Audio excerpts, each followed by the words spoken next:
شروع اللہ کا نام لے کر جو بڑا مہربان نہایت رحم والا ہے۔ اے پیغمبر صلی اللہ علیہ وآلہ وسلم، مسلمانوں سے کہہ دو کہ جب اپنی بیویوں کو طلاق دینے لگو تو ان کی عدت کو پیش نظر رکھ کر طلاق دو اور عدت کا شمار رکھو، اور اللہ سے جو تمہارا پروردگار ہے ڈرو۔ نہ تو تم ہی ان کو ایام عدت میں ان کے گھروں سے نکالو اور نہ وہ خود ہی نکلیں، ہاں اگر وہ کھلی بے حیائی کریں تو اور بات ہے،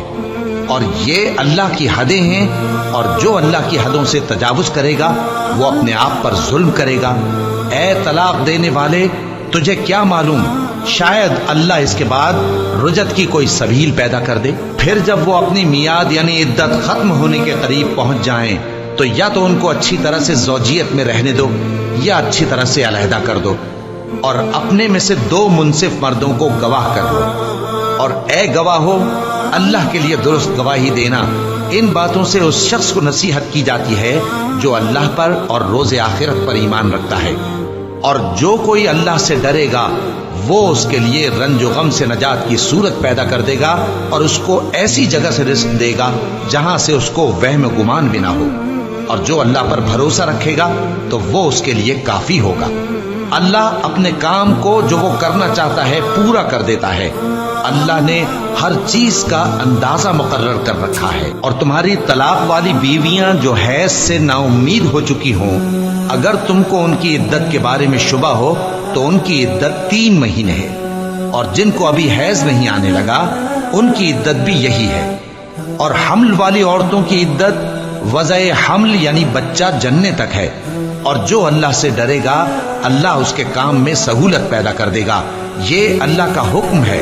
جو اس نے تم پر نازل کیا ہے، اور جو اللہ سے ڈرے گا وہ اس سے اس کے گناہ دور کر دے گا اور اسے اجر عظیم بخشے گا۔ طلاق والی عورتوں کو ایام عدت میں اپنی حیثیت کے مطابق وہیں رکھو جہاں خود رہتے ہو، اور ان کو تنگ کرنے کے لیے تکلیف نہ دو،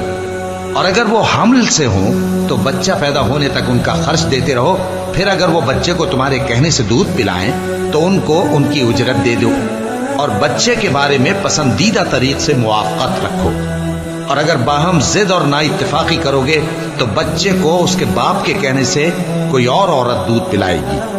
صاحب وسعت کو اپنی وسعت کے مطابق خرچ کرنا چاہیے، اور جس کے رزق میں تنگی ہو جتنا اللہ نے اس کو دیا ہے وہ اس کے موافق خرچ کرے۔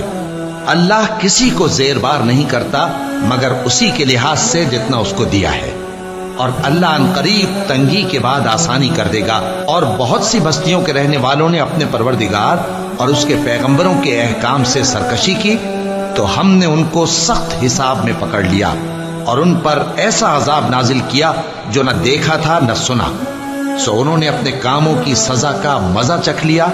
اور ان کا انجام نقصان ہی تو تھا۔ اللہ نے ان کے لیے سخت عذاب تیار کر رکھا ہے، تو اے عقل والو جو ایمان لائے ہو اللہ سے ڈرو۔ اللہ نے تمہارے پاس نصیحت بھیج دی ہے، یعنی ایسے پیغمبر جو تمہارے سامنے اللہ کی واضح آیتیں پڑھتے ہیں تاکہ جو لوگ ایمان لائے اور عمل نیک کرتے رہے ہیں ان کو اندھیروں سے نکال کر روشنی میں لے آئے، اور جو اللہ پر ایمان لائے گا اور عمل نیک کرے گا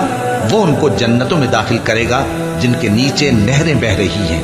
وہ ہمیشہ ہمیشہ ان میں رہیں گے۔ اللہ نے ان کے لیے کیا خوب رزق رکھا ہے۔ اللہ ہی تو ہے جس نے 7 آسمان پیدا کیے اور ویسی ہی زمینیں بھی،